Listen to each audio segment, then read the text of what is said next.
The 11 disciples made their way to Galilee, to the mountain to which Jesus had summoned them. At the sight of him, those who had entertained doubts fell down in homage.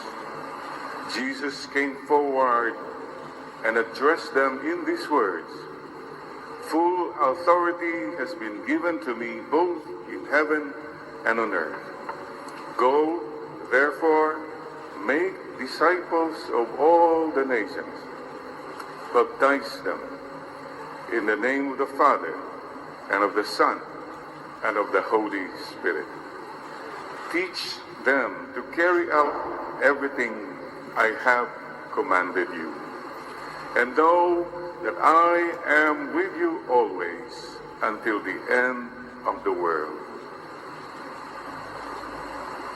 The Gospel of the Lord. Praise you, Lord Jesus Christ. Come, Holy Spirit, come, Holy Spirit, bless this unworthy priest, that I may share with humility and with the heart, and that people who listen with their hearts. Come, Holy Spirit, come. Sisters and brothers, happy to be back after 2 Sundays. And when I prayed at the beginning of the Mass, I said, Father, Son, and Holy Spirit, salamat po, nakabalik po. Because anything could have happened in a long trip like that.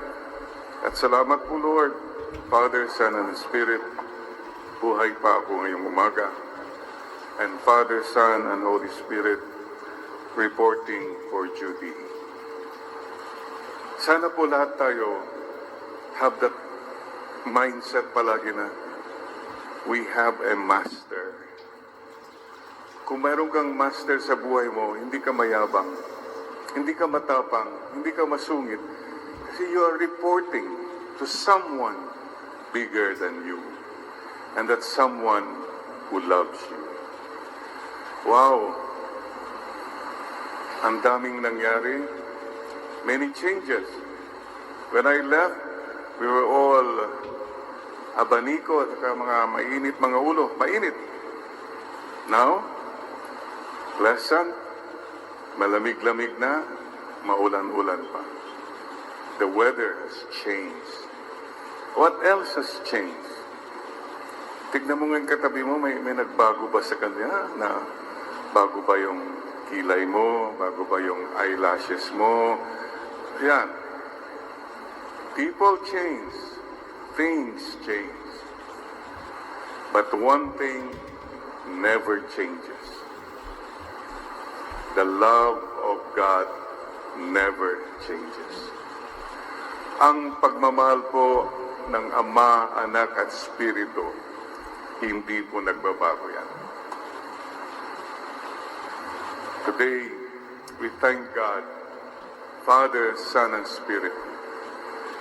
At be confident, kapatid, ano mang pinagdadaanan mo, basta, mahal ka ng Panginoon. I hope you hold on to that. Don't get disrupted what happens around you. As long as the trunk is firm, don't worry about the branches swaying in the wind. Basta matatag po.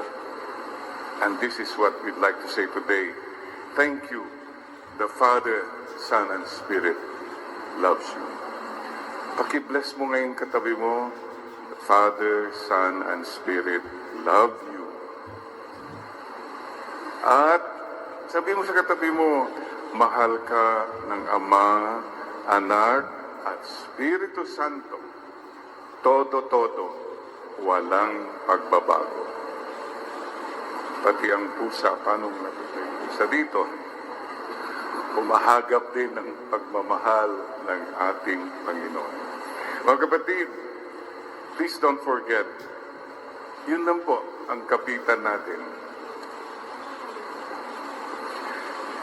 And mayroon nga pong wedding anniversary ng isang elderly couple. Medyo matanda na sila. Sabi ni husband, my wife, my dear wife, my love for you is tried and true. Eh, yung misis medyo mahinang pandinig. Yeah, I'm tired of you too, sabi niya. Ay, the Lord does not get tired of us. That's amazing. We get tired of ourselves. We get tired of other people. But God continues to love us. That's the nature of God. Sana po, we pray in this month, na sana mas panatag po sana ang ating journey of loving. Kasi marami sa atin, konting pundi lang, napundi na, wala na yung loving. Meron ka lang hindi napagbigyan, wala na yung loving. Very, very fragile way of loving. The Trinity way of loving is solid. Sana po, sa family natin, mas solid. Yung mga malilit na bagay, huwag na natin masyadong patulan. I learned something lately. And it has helped me journey more peacefully. Alam niyo po madalas, hindi ka happy kasi may konting bagay lang na-upset ka na. Alam mo kapatid, kung na-upset ka, you were set up by the evil one. Nawala ka na ng gana. Mayroon lang sigurong natinig ka, may nasabi, hindi ka napagbigyan, upset ka na. Because you are not grounded on the love of God. How do you avoid this? Well, I have an acronym. I call it SPAM. Ano yung SPAM? I call it silly, petty, adjustable matter. Many times, yung mga na-upset ka, hindi naman talaga importante. It's a silly matter. It's a petty matter. Pwede namang i-adjust yan eh. Kaya lang ikaw, nag-focus ka na doon, kaya upset ka na doon. Alam yung gawin niyo si spam, di ba? Spam, dinidelete, o kaya dinidisregard. Watch out. Ano yung madalas na pinoproblema mo o nang babagabag sa'yo? Are they really essential matters? Baka spam lang yan. Treat them as spam. Yung mga negative na tao, spam mo sila. Why should you be affected by negative people? Ano man ang gawin mo, eh nandiyan pa rin sila. So, treat them as spam. Silly, petty, adjustable matter. Mga kapatid, pakicheck mo nga yung mga spam sa buhay mo. Huwag mong patulan lahat. That's what I'm saying. Choose your battles. I keep saying, I'm 70 years old. Pipiliin ko na yung papatulan kong problema. I cannot handle all problems. I'll just choose what is important. I don't waste my time anymore feeling bad, feeling hurt. What for? So, dismiss. Do you get what I'm trying to say, mga kapatid? Pakicheck mo nga nila. Ito, spam to. Hindi na to, spam na yan. It means, it's there. Maybe it's important, but it's not something that will destroy my peace, that will make me forget my blessings. Ang dami kang blessings, hindi mo na nakikita.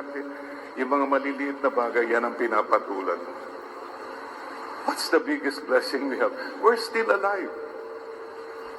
Isn't that the greatest blessing? Oh, may mga nagmamahal sa'yo. So, kung ini-spam ko, mas maganda kasi yung relo niya, spam. Silly, petty, adjustable matter yan. Ano pong kabaliktaran ng spam? I call it gem. Focus on the gems you have. These are God encounter moments. These are God encounter matters. The life of your loved one is a gem. Yung nakapag-usap kayo ng masinsinan, that's a gem. Nakapaglakad ka and enjoyed the sunrise and the sunset, that's a gem. Ito po mga importante. Ayun po, kasi ang buhay kasi parang life. Basta what is important is yung mahalaga. And remember this, wherever you are there. And God, Father, Son, and Spirit are there. Mga kapatid, focus on the Lord, not on the load. What's making you miserable right now? Sige nga, is that a spam or a gem? You decide. If you treat it as a spam, you're free. Hindi ka na apekta. If you treat it as a gem, it's your choice. I hope palagi mong i-focus sa mga gems ang buhay mo. Worry not about the branches swaying in the wind as long as the trunk is firm. Ito po ang hinihingin ko sa Trinity. Tayong lahat sana, we focus more on the gems of our lives, not on the spans of our lives. And you know, mga kapatid, we all have a mandate. Baka nakalimutan natin, nakafocus ka sa mga kung anong spam, ano-anong spam. Nakalimutan mo yung mandate to go to the whole world to bring God the good news. Question. Today you ask yourself, we ask ourselves, what have I done to make God known? Naipakilala ko na ba si Lord sa ibang tao? Don't go far. Start in your home. Have you brought the children closer to God? Have you brought your husband, your wife, closer to God? Have you brought your helpers, drivers, your workers, your friends, closer to God? Ito pong mga gems ang dapat natin finofocus. Sana at the end of our life, you will face God, Father, Son, and Spirit and say, reporting for duty, Lord, I did my best na naipakilala ko po kayo sa ibang tao. You have made God known. Ang problema marami sa atin, you make yourself known. Palagi mong sarili mo ang pinapakilala mo. What for? If you have not made God known to others. He must increase, I must decrease. By the way, Trinitarian ba ang home ninyo? The Father, Son, and Spirit, are they with you? What's a Trinitarian home? I call it CAP, C-A-P. It's a home where there is communication. Nag-uusap ba kayo? Nagkakasama ba kayo? Nagkikita ba kayo? At kung nagkakasama naman kayo, anong quality? Nandyan lang kayo, naggaganunan. Do you tell one another how you feel? You tell one another your hurts, your hopes, your dreams. Communication. Kailangan po yan. Talk, listen, and understand. Please learn. Establish that. Kung wala pong communication, wala pong Trinitarian home. Even a community that stops communicating with each other, nawawala po yung Trinitarian home.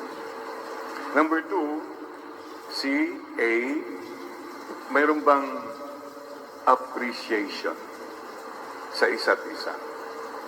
Nasasabi po niya sa isa't isa, uy, okay ka. Or, uy, sorry ha. Uy, I love you. Then what are the 3 most important words in life? Say them more often. Thank you. I'm sorry. And I love you. Shall we say that now? Thank you. Sorry. I love you. Let's all tell the Father, Son, and Spirit now. Lord, Father, Son, and Spirit, thank you.